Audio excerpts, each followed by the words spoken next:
Oklahoma. You know where you are, but I don't know. Oklahoma. So I've been to Oklahoma. Yeah. What's he doing? Oh, you got a camera. Okay.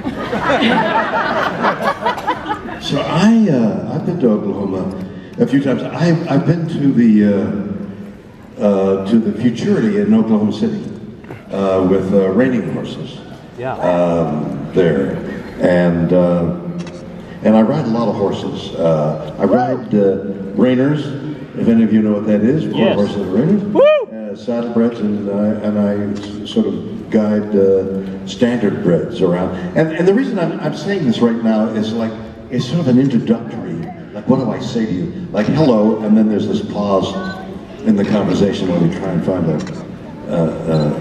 a mutual subject. So, what comes to mind is a guy by the name of Johnny Mack, who was a psychiatrist. He's dead now.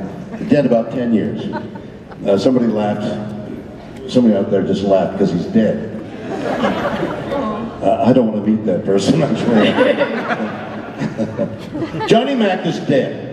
But Johnny Mack was a psychiatrist who was a tenured professor at Yale University. I believe it was Yale. And he was a well-known doctor, and he even wrote a book on T.H., I think that's the initials, Lawrence of Arabia. He won a Pulitzer Prize writing about Lawrence of Arabia, Lawrence, who was T.H. T.E. It doesn't matter. What matters is he won a Pulitzer Prize. Some credits that, you know, the brain. So here is a tenured professor at Yale who won a Pulitzer Prize on another subject. And a friend of his, another psychiatrist, says, listen, Johnny, I have all these cases of people who are claiming to have been abducted by UFOs. And I just got too many. Can you handle So Johnny Mack takes over, ultimately, 200 cases, people who claim to have been abducted by UFOs. And then he writes a book about it,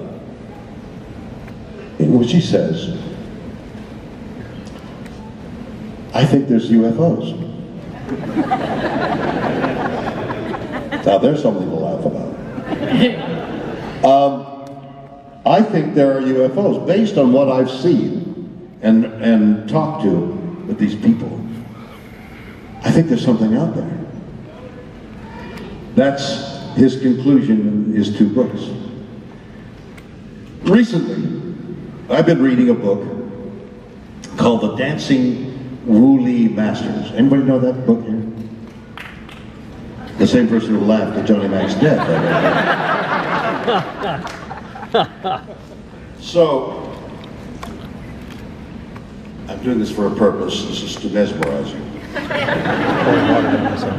Wouldn't that be funny? I unscrew a bottle top and everybody falls asleep.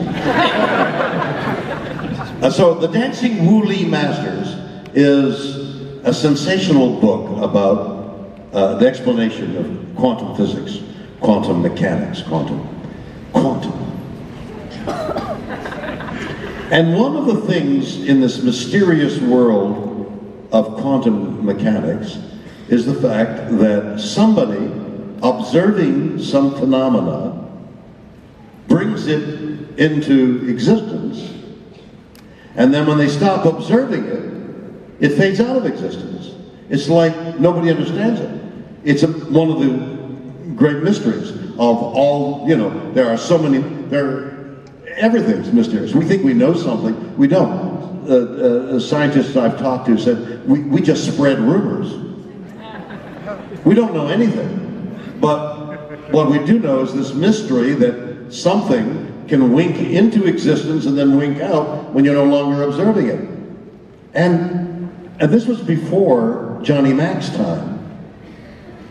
And I'm wondering whether the people who think they've been abducted bring UFOs into existence by the observation, and then when they stopped observing